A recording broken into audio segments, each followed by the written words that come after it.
Welcome to Two Guys. A girl. And an MBA. Jimmy Kimmel's back on the air after having been culturally crucified, Suspended. let's say, taken off Elena's the thinking, air. who the hell is Jimmy Kimmel? No, now I Why is he know. part? Oh, you know. No, I know I know the face, like it's familiar face, but I didn't know the name of this face. But then I Google it and say, oh, it's him. Okay. And what is going on last day?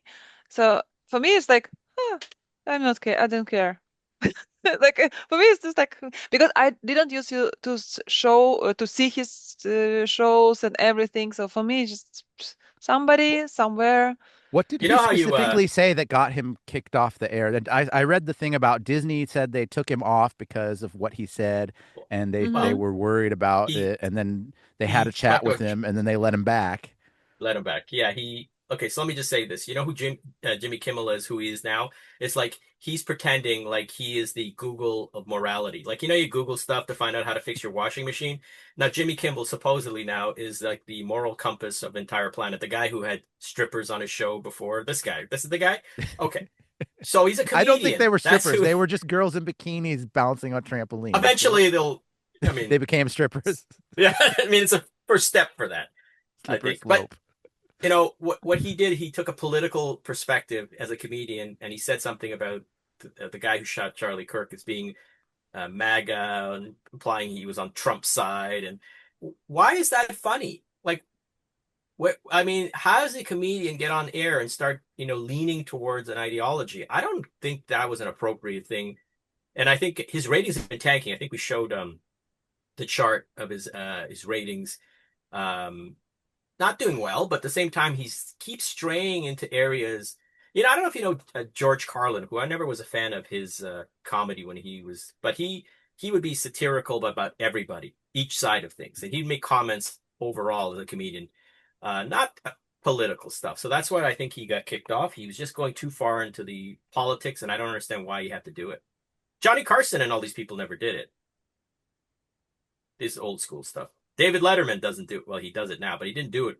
I don't know if you watched David Letterman when he was in his prime. So yeah, no, there's Jimmy Kimmel. So, Elena's so thinking, I don't know.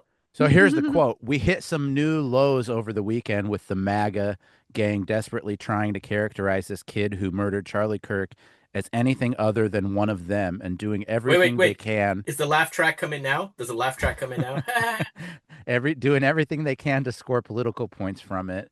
In between finger pointing, there was grieving. So yeah, they That's said not that was comedy, man. insensitive. Yeah, I agree. It's not funny, Not funny and at all. but I mean, Jon Stewart and Colbert, they've set a precedent with taking political serious stands on stuff. And where's Uh, Colbert now? Also in the can, right? Who is it? He's another one gone. He's Or another is it a host that known that person that's for me? they pulled because of his criticism of Trump, I Yeah, think. because these guys keep leaning towards I'm a, I'm a Democrat, I'm a liberal, but I don't like what they say and how they say it. I think they But should stay in their lane. I don't like that they're getting pulled because of it, though. I mean, I if you agree with pull that. them for ratings, it's one thing. That's a Yeah, business decision. But I don't like how because you would never see it go the other way. You would never see it, if I don't know, if Bernie Sanders was assassinated by some Trump fanatic and, the right wing, Fox News or something came out, they would never pull it. They would never, it would never, if it was reversed, they would never pull hosts like that. And, not to say I want to stand up for Jimmy Kimmel or Colbert and these, that I agree with everything they say, but I don't like the precedent it sets.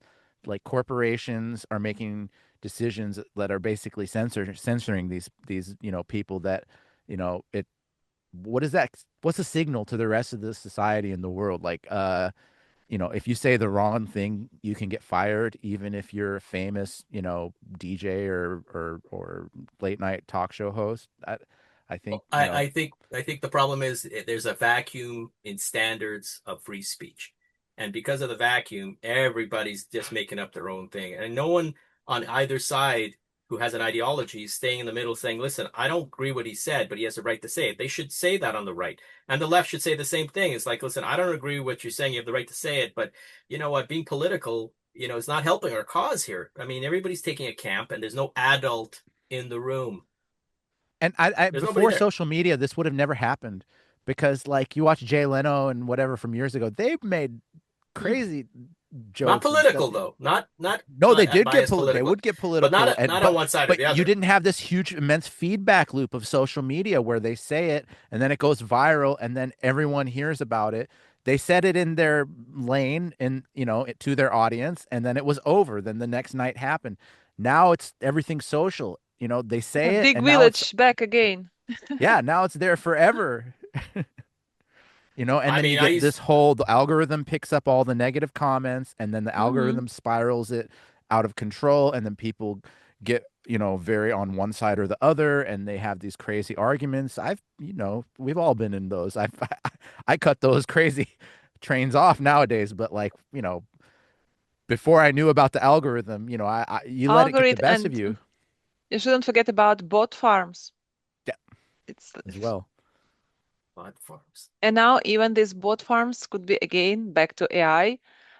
In the past, it was like real people who just wrote something because they want to direct your conversation to somebody, but now it could be done artificially. Mm. They just When you, catch this and you said they bot respond, you farm, respond, you respond, you constantly while you're sleeping. oh, They respond you, and they even can chat between each other. And you never know it's a real one, don't real one, or maybe a real one, but just hired by someone paid to write this Yeah. way. I heard butt farm. I was like, what are you talking about? Butt farm. Bots, That was like a port. What is it? Or did What? you hear pot farm? Pot farm. I mean, BOT, maybe I was on the wrong. I don't know what's happening in tech. I think, Animal well, that's farm. interesting. Farm, animal. farm, whatever. Oh yeah, it's good book, George Orwell. novel. Please consider subscribing below. Thank you for being with us. Please leave your comments, feedback, what you think about us, and see you in the next podcast. Bye.